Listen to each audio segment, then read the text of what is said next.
Well, hello. You're listening to Sean of the South, and I'm your host, Sean Dietrich, and we're pleased that you could join us tonight. This episode is brought to you by Case Knives, a tradition in my family, and by Folklore Brewing, the best beer in Alabama, and that's no joke. Tonight's episode was recorded before a live audience in my home state of Florida, as we've been taking our show around the U.S. and around the Southeast, recording before live audiences of our friends. Special guest tonight, the Petersens, playing their bluegrass for you. And then I tell a story about the origins of Santa Claus. And then I read a poem called Twas the Night Before Waffle House. And later still, I tell a story about delivering trees with my father. Let's have a listen.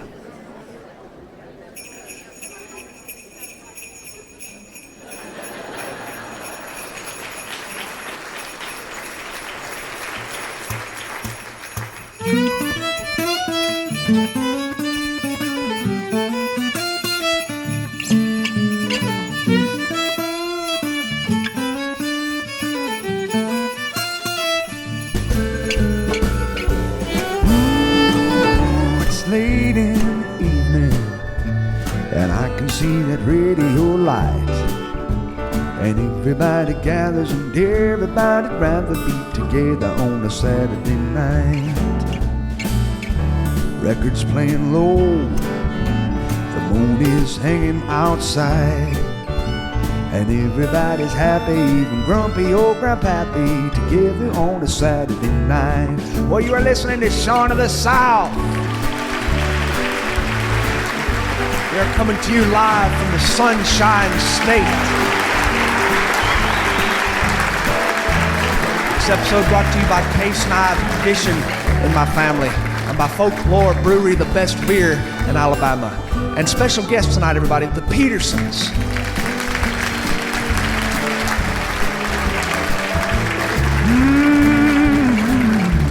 If you're feeling low, hey listen buddy, I'm your guy.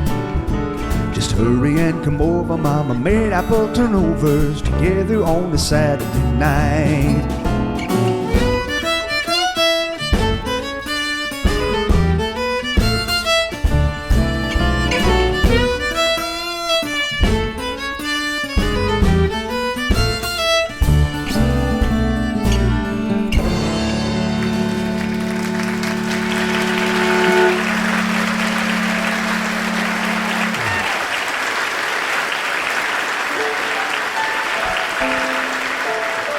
Well, it is a privilege to be here in the 27th State of the Union, the Sunshine State, the state that invites the rest of the world to slow down, relax, come on to the beach and taste that salty air and take in some sunshine, and above all, buy some real estate.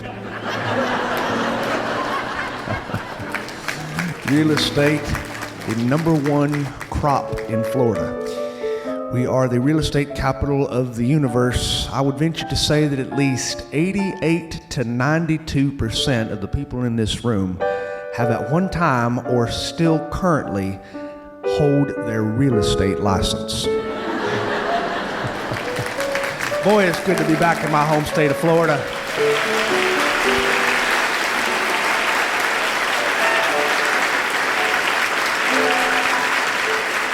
Yes, we are Floridians. We are warm weather people. We're the kind of people, Christmas time is spent in the tropical zones when we have palmetto trees and palmetto fronds all hanging around, and we gather around Granny's piano in the den, the Mason Hamlin piano, which she plays all those Christmas hymns like I'm Dreaming of a Green Christmas and Walking in a Moldy Fungus Winterland. I hope you got to see Santa out there. He was taking requests from children, and he was, snapping selfies and shaking people's hands. He came in late last night. I picked him up from the airport. His sleigh was delayed at Hartsfield-Jackson Airport. He would have been here a lot earlier, but they had some problems with Santa's landing gears. Santa Claus, otherwise known as Kris Kringle, the guy in the big red suit. He's got a long history in this holiday, and I could truly say that Santa embodies Christmas. He is the spirit of Christmas. He's childhood, he's benevolence, He's old age, the grandfatherly figure. He is the jolly man who, in my childhood, was known to bring toys to good boys and good little girls in other people's houses, because in my house, where we were raised, Deepwater Baptist, Santa was the man who brought me underpants and Metamucil every single year. But Santa wants you to know that his story stretches a long, long way back, longer than what you think. Santa was born in the 3rd century in what is now modern-day Greece, or modern-day Turkey, that is. He was Turkish. He was named Nicholas by his mother. He was a good, benevolent man from a wealthy family who gave all his money away.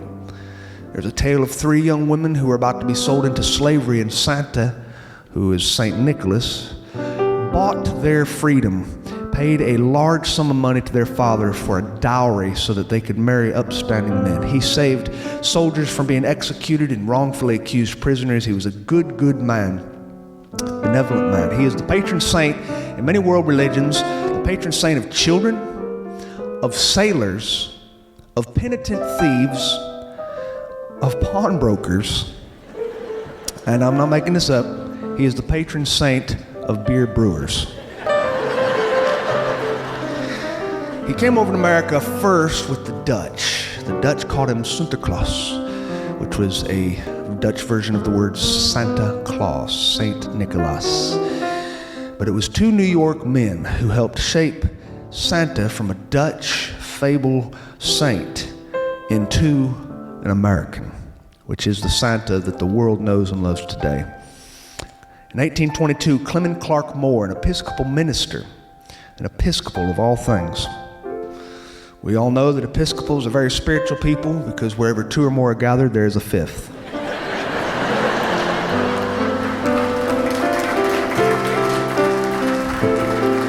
Clement Clark Moore wrote a poem for his 3 daughters that was entitled An Account of a Visit from St. Nicholas, which you and I both know today as Twas the Night Before Christmas. He was hesitant to publish this poem because he was seen as a theologian, and this was kind of frivolous in his old mind, but it was this poem that turned the name Santa Claus into the image of the jolly old elf with the rotund figure and the supernatural ability to fly from house to house on Christmas Eve in a miniature sleigh led by 8 flying reindeer and leaving presents for deserving and undeserving children. And this took root in America almost immediately. In 1841, the idea was spreading like wildfire. In Philadelphia, a general store shop put a life-size Santa model in their store. They dressed him in a big red suit so that kids could actually see this live model. And it wasn't long before this idea spread to the Salvation Army, who needed money for their feeding of the poor and clothing and housing the unfortunate. And so they began dressing up their Salvation Army members who rang the bell on the street corners in red and white suits with false beards to solicit donations. And it is a tradition which has been long-standing since 1890. And you can see them at every Winn-Dixie, Publix, and Piggly Wiggly today. Santa underwent one of the largest changes in 1881, when a political cartoonist named Thomas Nast drew on Moore's poem to create the first likeness that really matches what we know Santa Claus is today. His cartoon appeared in Harper's Weekly, and he depicted Santa as a really jolly man with a full white beard and a round figure holding a sack that was loaded with toys. Santa Claus was truly brought to the American forefront by the Coca-Cola Corporation, also known in the panhandle of Florida as Coca-Cola, which is just how we say it. Yes, Coca-Cola led the charge, although it would also be unfair to say that Coca-Cola invented Santa Claus. It would be also be unfair to say that Coca-Cola has given the entire nation type 2 diabetes. But it was the Coca-Cola company that began its Christmas advertising in the 1920s with ads in magazines like the Saturday Evening Post and the National Geographic, when artist Fred Mizzen painted a department store-style Santa standing in a crowd, drinking a bottle of Coke. The image was ingrained in the minds of all Americans. But what about St. Nicholas? Is he more than just a children's figure? Well, the truth is, yes. Like many faith traditions, he is a saint who has miracles attributed to him. There are the coal miners' disaster in Pennsylvania. It was a miracle of 1907 when coal mine explosions killed thousands of men in the Youghiogheny Valley near Van Meter. Over 3,000 miners died. It was the worst month in coal mining history, but some miners were spared. These miners were Orthodox Greek men who skipped work that day to celebrate the feast of St. Nicholas. They attributed this miracle to St. Nick, and they give thanks to him every year. There was the miracle in the late 50s, took place in the Middle East when a woman was told she was unable to bear children by a doctor who told her this. A friend suggested she give Christianity a shot because it was not her childhood religion, so she, against her father's wishes, walked into a Christian church. The priest told her to ask St. Nicholas for help. She did, and she was pregnant 1 week later. In 1965, in the Soviet Union, a crowded bus was stuck in the snow. It was a dire situation, and people were going to die. And there was an old bearded man on the bus who identified himself only as Nick. He started talking to everybody about how much God loved them, about how special they were, and he said if everybody would just believe, their faith will deliver them. And so everybody on the bus started praying and weeping and asking God for help, and lo and behold, the bus gained traction. The bus arrived at its destination, and when it got there was no old man on the bus. It was St. Nicholas, everybody agreed. It was St. Nicholas. The miracles kept coming. In 93, there was a missionary man who had no money. He was starving to death. His wife was dying from malnutrition. He asked St. Nick for help. The next day, someone donated anonymously $40,000. And these are just few of the stories that are attributed to St. Nick. There are thousands more of people throughout history receiving miracles. There are stories of healings. There are stories of people being saved from death, and all from a saint who you associate simply with presents. But it's more than presents. He is everything that we love about humanity. He is the Advent message. The message is that you are important and you are loved. The message is that you are to love other people, no matter who they are, to love them just the way they are. The message is to give more than you get. The message is to listen more than you talk. The message is to be good all year round. And above all, the message is drink Coca-Cola.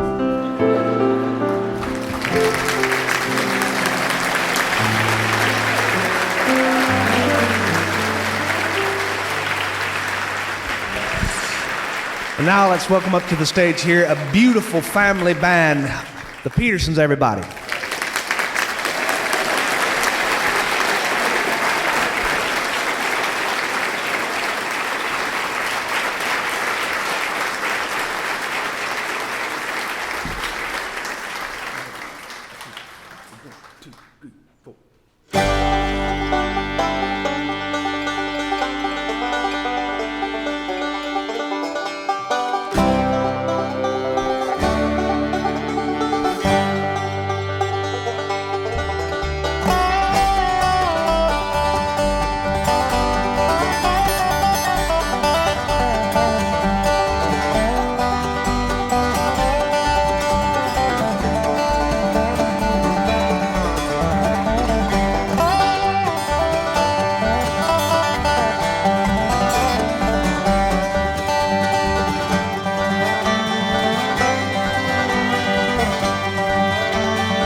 the sound, the carols drown of peace on earth, goodwill to men.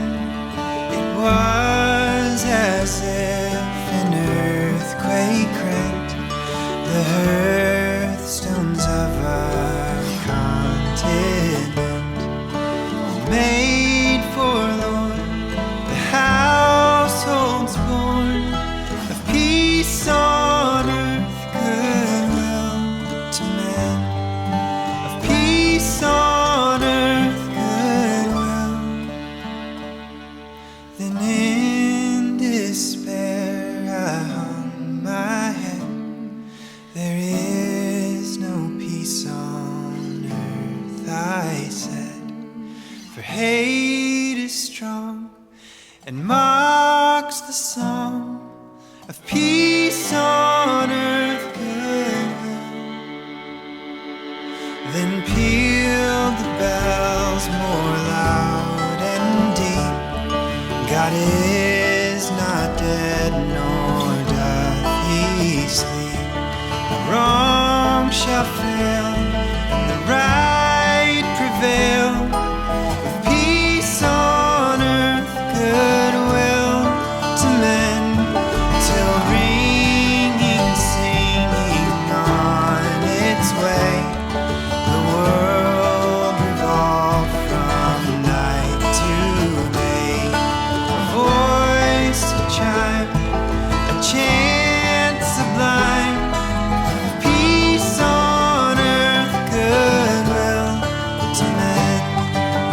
Peace on earth, goodwill to men. Peace on earth, goodwill to men.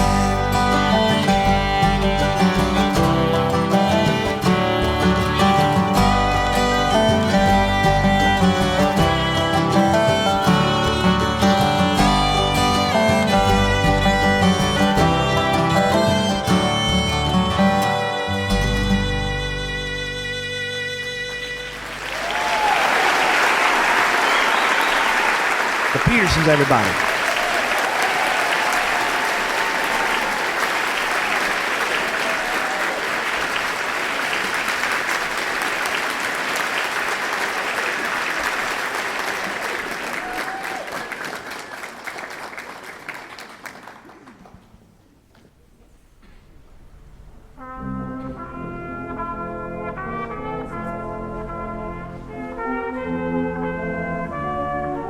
Twas the night before Christmas at the rural Waffle House.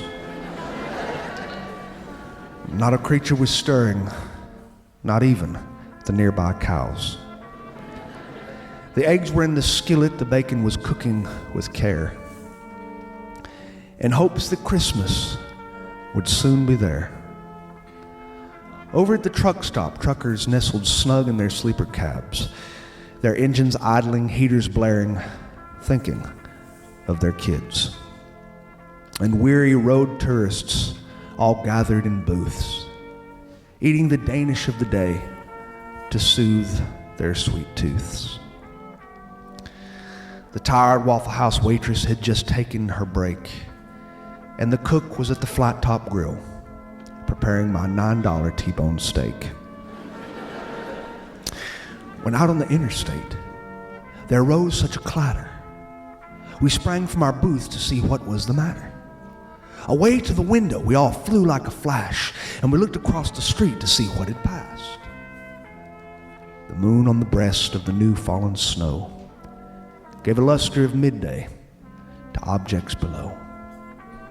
And what to our wondering eyes did appear but a Peterbilt 389 12.7 liter Detroit diesel 60 series engine with 500 horsepower, 1,650 pounds of torque, and a 275 wheelbase, and an Eaton Folder transmission, dual 150-gallon tanks, and a chrome exhaust appeared.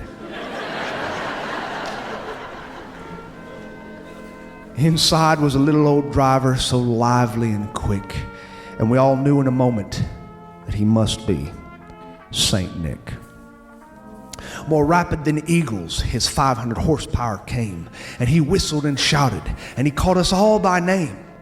Hello, Sean and Susan and Sally and John Maynard Keynes. Hello, Johnny and Randy and sweet baby James. Ride to the Waffle House and don't you slow down. Santa needs some smothered, covered, diced, topped hash browns. As leaves that before the wind wild hurricane fly, when they meet with an obstacle mount to the sky, so up to the Waffle House parking lot the semi-truck flew, with the wild tractor trailer full of toys, and St. Nicholas too. And then, in a twinkling, he jumped out of the cab. He was wearing steel-toed boots and Atlanta Braves ball cap. As I drew in my head and was turning around, through the door, St. Nicholas came with a bound. He was dressed in denim and plaid from his head to his foot, and his clothes were all tarnished and ashes and soot. A bundle of gifts he had flung on his back, and he looked like a peddler just about to open his pack. His eyes, how they twinkled. His dimples, how merry. His cheeks were like roses, and his nose like a cherry. His droll little mouth was drawn up like a bow, and the beard on his chin was as white as the snow. The stub of an unfiltered camel held tight in his teeth, and the smoke, it encircled his head like a wreath. He had a big round belly and mittens on his paw, and a forearm tattoo of a bikini-clad Mrs. Claus. He was chubby and plump, and a right jolly old elf, and I laughed when I saw him, in spite of myself. A wink of his eye and a twist of his head soon gave us all know we had nothing to dread. He spoke not a word, but went straight to his work, and he filled all our hands with gifts, and then he turned with a jerk. He approached our waitress and our Waffle House cook, and he handed them cash from a small pocket book. "What's this for?" the servers asked. "Why all the money?" He said, "That's for being in food service, honey." "It's for working so hard," he said, "and going unseen. This is a humbling job, but tonight you are kings and queen." And laying his finger aside his nose, Santa got his patty melt and hash browns to go. He sprang into his Peterbilt and gave the horn a blow, and the truck rumbled away into the highway of snow. But I heard him exclaim as he resumed his highway route, "Merry Christmas to all, and to all who dine at the Waffle House."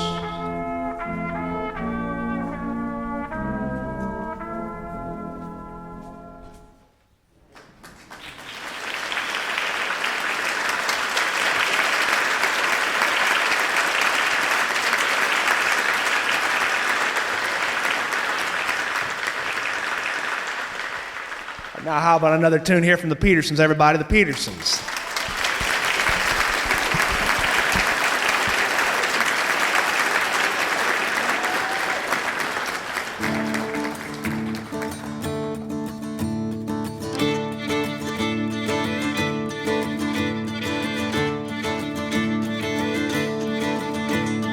Come now, long expected Jesus, born to set thy people free from our fears and sins. Release us, let us find our rest in thee. Israel's strength and consolation, hope of all the earth thou art, dear desire of every nation, joy of every longing heart. Born thy people to deliver, born a child and yet a king.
Well, this portion of our show is brought to you by Case Knives, a tradition in my family dating back to my granddaddy, who once said the best cure for idle hands was to build something. So keep your hands sharp with a case knife, because according to my grandmother, there is no sin more grievous than having idle hands. She would take any child with idle hands and send him or her out to the yard to gather firewood or do some set of busy work. And she herself never had idle hands, especially when a child misbehaved, when her idle hands connected with your idle butt. This portion of our show also brought to you by Tennessee Peanuts. Tennessee Peanuts. Are you feeling tired, anxious, or unhappy? Do you have frequent bouts of forlorn complacency and existential angst that leaves you exhausted, drained, grumpy, depleted, and downright despondent? Well, try Tennessee Peanut Company's Down Home Peanuts. 10 out of 12 doctors recommend Tennessee Peanuts to aid digestion, increase circulation, and improve well-being overall. Tennessee Peanut Company brings you an array of roasted peanut flavors to suit all your body's essential peanut needs as identified by the American Medical Association. So you can burn your tongue on some Nashville's sweet and spicy peanuts, or satisfy your sinful needs with doubly dipped chocolate peanuts. Enjoy flavors like Cajun Bayou Bites, honey roasted chipotle, traditional salty, sea salt, or cracked pepper. And when you have room in your belly, try some sweet, sweet classic peanut brittle. You can trust me on this, your pancreas will thank you. The Tennessee Peanut Company, for all your peanut needs, open 24 hours of the morning, day, or night, and time of day. Visit the Tennessee Peanut Company at TennesseePeanut.com. And now let's welcome up to the stage here a beautiful family band, the Petersens, everybody.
Jesus.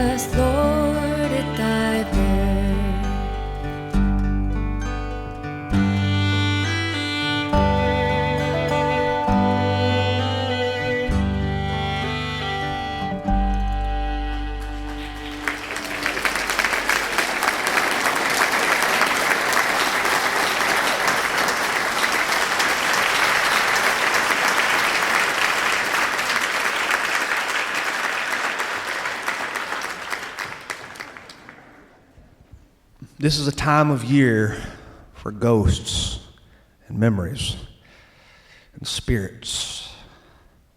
When Charles Dickens wrote his Christmas Carol, he knew first and foremost that he was going to write a story of ghosts, of time travel, of nostalgia, of spirits. Because this is that time of year. It is the time of year when spirits come out to play. Now, I don't know what you believe, and it doesn't really matter. But the memories that you hold in your head of your own personal life, they sometimes are given a certain freedom during a time of year in which tradition is heavily employed. Tradition is the one thing that stays the same in this ever-changing world. We have gone from wheels on wagons pulled by horses to rubber tires on cars that are manufactured in Detroit, to cars that now drive themselves in traffic with an alloy tire that is impenetrable and cannot be popped by those screws and roof and tacks your daddy used to leave in the driveway, to cars now that are completely powered by electric batteries and cost roughly the same price as a tactical government helicopter. We are in a modern world. We have the entire information of mankind in our pocket, and we can read it. We can read about people's lives. We can use this little device in our pocket, our phone, to flush a toilet from outer space. You can open your garage door before you get home. You can see the UPS man as he's delivering your package. But tradition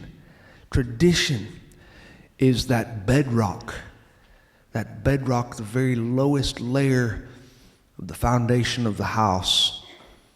It calls us all back into the olden days where the spirits still live, where the ghosts still reside, and our memories come out to play like little angels.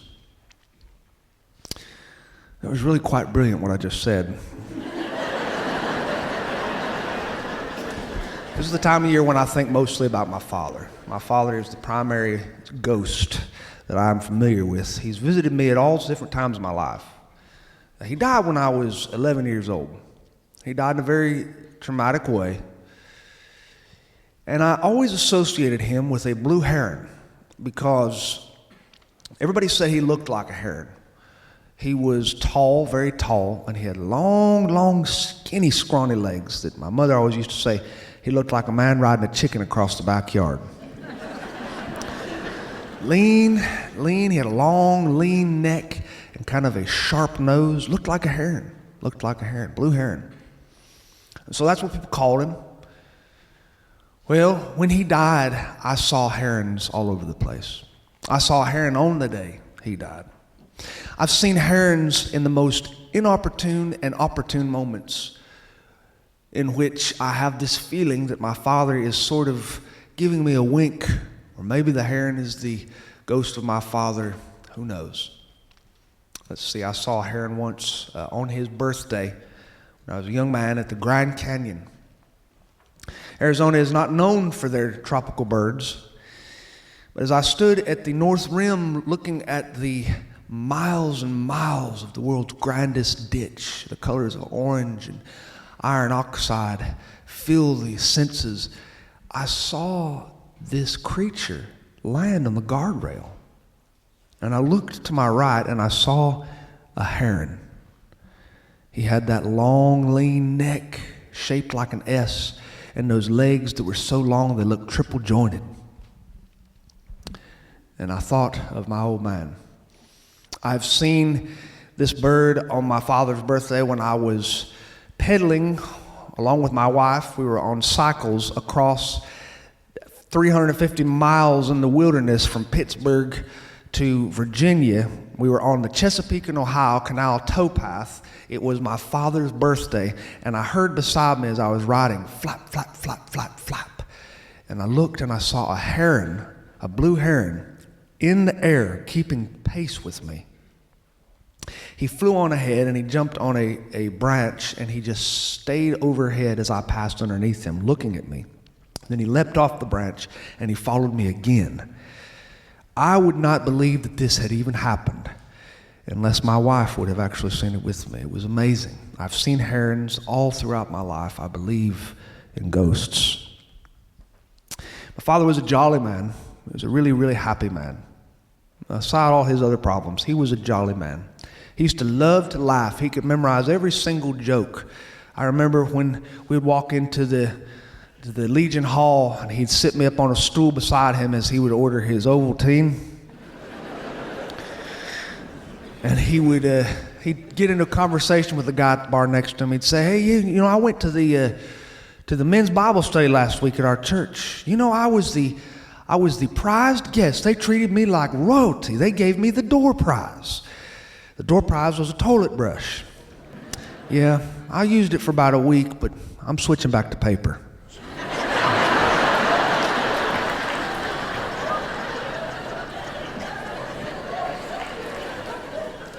He loved to laugh. My father used to sit in his easy chair before the television. He'd watch comedians, and they'd make him laugh, and he would always laugh so hard, one laugh upon another, until it would finally end in a coughing fit.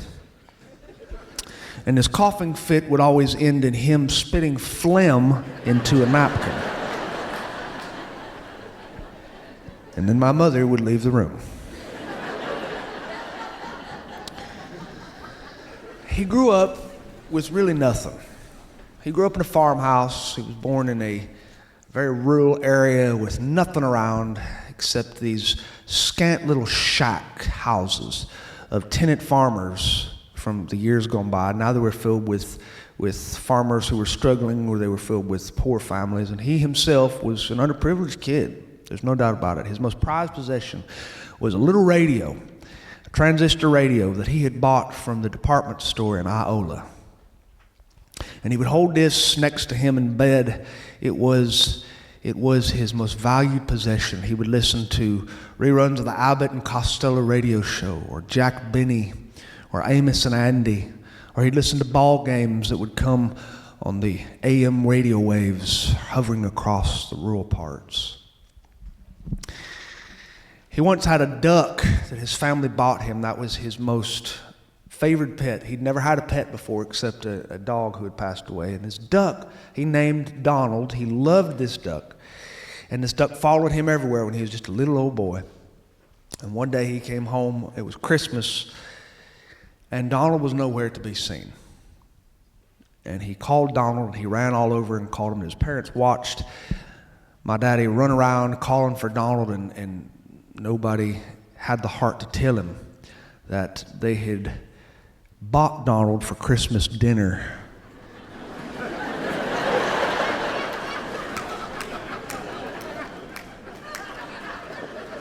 And so this would explain why my father, who raised me as a Deepwater Baptist, headed up every single year the Christmas Tree Committee. Now, the Christmas Tree Committee was very interesting to me, if you ask me. We're Southern Baptist people. We're the kind of folks who don't believe in keeping NyQuil in the cabinet because it's known as Baptist preacher's scotch. We're the kind of people who don't buy life insurance because it is considered by my people a form of gambling.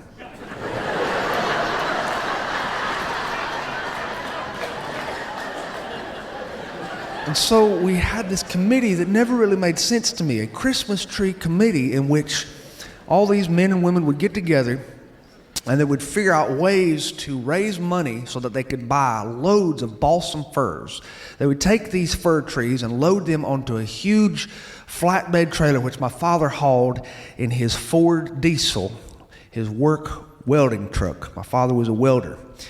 And his truck had the oxygen canisters and the long draping tubes and all the bales of welding rods. And they would load this onto the flatbed trailer, these trees, and they would deliver them to needy people. And this was a very important important venture for my father. He would resort to any way possible to raise money, including taking paralyzingly cute little leaguers and sending them door to door with nothing but homemade cookies, in which we were expected to hold people up for money and not leave their porch until they at least donated $10. He would go and drum money out of anybody he met. He would talk to complete strangers at the Legion Hall or at the VFW, and he would get money from them. They would reach out their pocketbooks, and my father would smile, or he'd tell them where to make out the check. And they would raise money every year for these Christmas trees. This was a big deal to my father. And then every year, my father would load these onto the truck, and they would split them up among his army of good doers. And I would ride with my father to deliver these trees. We would wear Santa hats, and my father would wear his festive kind of clothing. He looked just like an idiot.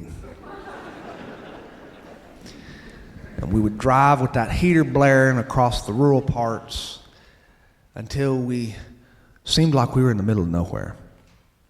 And I can remember one night being in his truck, that little Weldon truck that was rattling along the road. It sounded a lot like a tambourine salesman riding on the railroad tracks. Old truck, just old, just rattling around. The heater was going. I had my hands on the heater vents because it was just freezing outside. It was freezing. It was 56 degrees. And it seemed like we were just way out in the hinterlands, in the backwaters where no human being had ever been. It was dark. The night sky looked like rock salt stars on a velvet screen. And we finally arrived at this place that was called Grand Estates, and it was a trailer park. And you could see their little tiny windows off in the distance, like hovering lit squares hanging in the suspended blackness. My father pulled in, and we got out. He kept the truck running. We walked to the back of that flatbed trailer, and my father unlatched the gate, and he crawled up, and he lifted this large balsam fir. It was bigger than the tree we had at home. Large, maybe 8 feet. And he walked into that little overhanging porch, and he rapped on that aluminum door, that cheap aluminum door. Pop, pop, pop, pop, pop. And the door opened, and behind this door was this young woman. She had a baby on her hip. And she was cooking something in the kitchen. We could smell it. And there were kids running around in the house, and they were laughing and playing some sort of game. And she looked at him through the glass of that screen door, and she said, "Can I help you?" He said, "Yes, we are here with the power company, ma'am, and you have been randomly selected for being such a good customer for a free Christmas tree this year." The woman just stared at him. You see, we were never, ever delivering trees to the needy as far as they were concerned. My father would never tell anybody that somebody in church had nominated her as a recipient of a free Christmas tree because they knew that she had need. My father said none of that. We were always with the power company. We were always delivering trees to random houses because they were such good customers. She smiled and she said, well, come on in. We walked inside this little single-wide trailer. It smelled like spaghetti she was making. And the kids looked at this thing come in. These children were amazed. "What's that?" they said. Daddy said, "This is a balsam fir. This is your Christmas tree this year." Oh, wow. And he walked to their little mantle, which was a mantle that somebody had hung on the wall. And there were stockings hanging from the mantle with names written on them. And my father said, "I think this is a good place. What do you think?" And the kids said, yeah. And my father set down the tree, and it was so tall that it was bending where it touched the ceiling at least by 2 feet. He looked at it and he said, I think that needs to be trimmed. And the kids started to clap. They said, oh boy. And my father put the tree down onto the carpet, and he used his hedge clippers and he trimmed the tree as best he could to a point. And then he put it into the jack post stand and he stood it up to the tip of the tree, just barely grazed the top of that ceiling. And my father finished trimming the tree to where it was a perfect triangular conifer shape.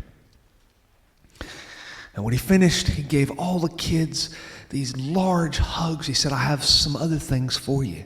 And he went to the truck and he had a little package of gifts that people had donated at our church, and he just gave them a few things to put underneath their tree. He said, don't open these until Christmas now. And they said, oh, we won't. And he hugged them all so tightly and said, Merry Christmas. And that woman with the baby on her hip covered her mouth, and she turned her head. And I saw her shoulders kind of bob up and down. And we left. We got into that warm truck. He unlatched the brake lever, and we drove on into the night. And we kept driving, and I was silent. And Bing Crosby was singing on the radio in German. And we went still further into the darkness, into the wilderness, until we reached this really, really desolate area. I mean, it was desolate. I have never seen a place that looked like such squalor. And we got to this shack that looked like it was leaning sideways, as though if anybody inside sneezed, the house would fall down. The clapboards were gray. At one time, I bet they had been white, but over years of chipped paint, the wood was exposed and they were just barely hanging on. The roof had the obligatory blue tarp strung across it. The windows were replaced with planks and plywood and duct tape and trash bags. And the porch was lopsided. It was lopsided and leaning a little bit to the west, so that when you walked on it, you had to be really careful where you stepped because the floorboards were pretty moldy. My father went to the back of the truck, opened up that trailer gate, he crawled on, he got a big old tree, he threw it over his shoulder. It was the largest tree we had, enormous, 10 feet. We walked up to that little porch, and my father wasn't saying a word. He was visibly moved by something. We got to that door, and there was a screen door that was only hanging on by one hinge. It had a funky screen that was brown and green, and a clouded window on top made of broken glass. He opened up the screen door and he knocked on the door. And some children answered. They had stringy hair and they were lean and emaciated, and their clothes were the style from 15 years earlier, as if they'd been bought from the bottom of the Goodwill bin. They were covered in stains and some holes, and the children just looked poor. And my father smiled. He said, Merry Christmas. Is your mama or your daddy home? And the kids looked at him and they were smiling from earlobe to earlobe.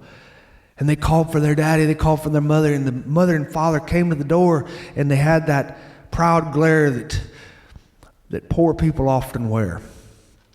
It is a look that says, I can take care of my own, thank you very much.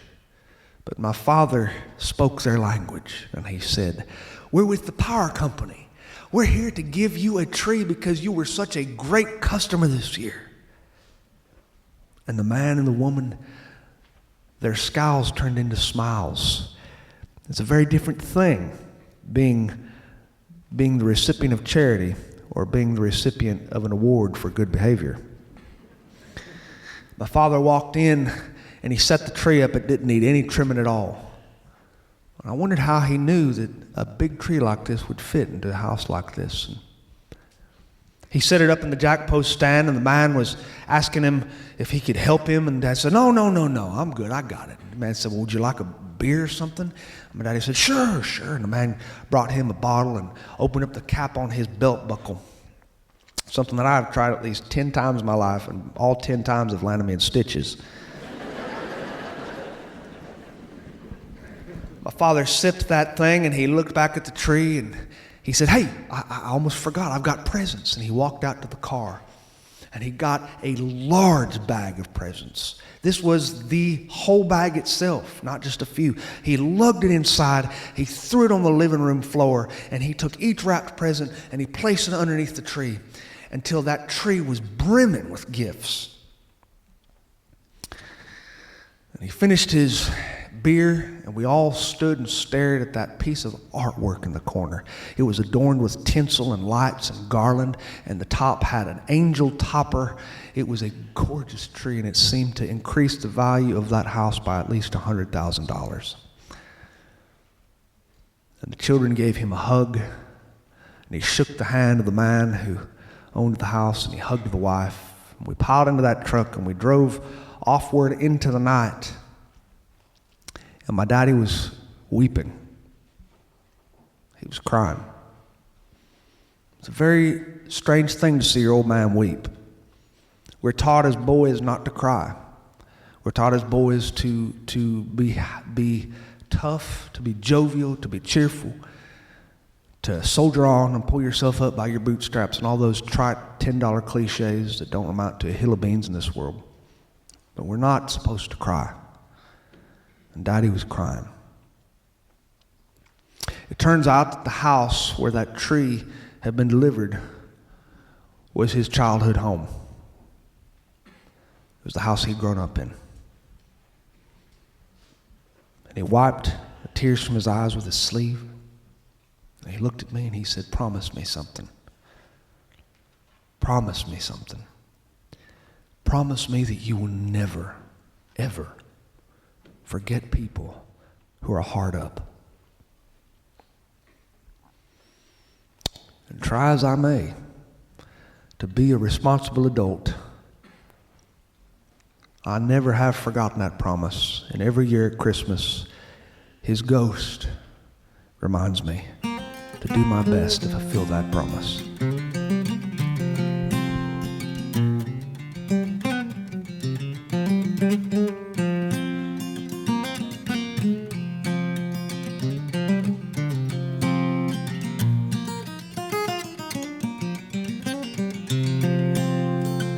Country home, maybe poor and gray. It makes me feel so doggone blue to remember it that way.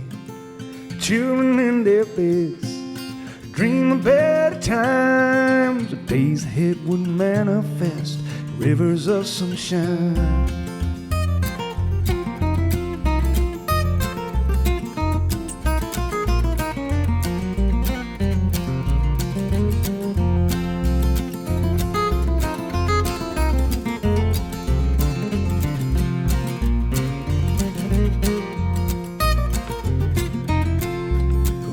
Country home, leaving you far behind. Your lessons will stay with me, Lord, until I'm old and blind.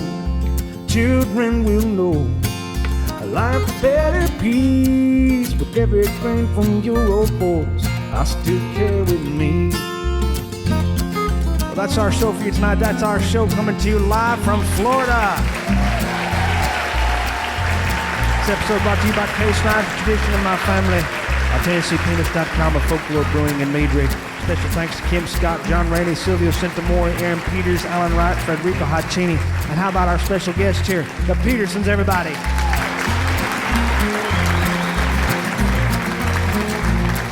Merry Christmas and have a good night.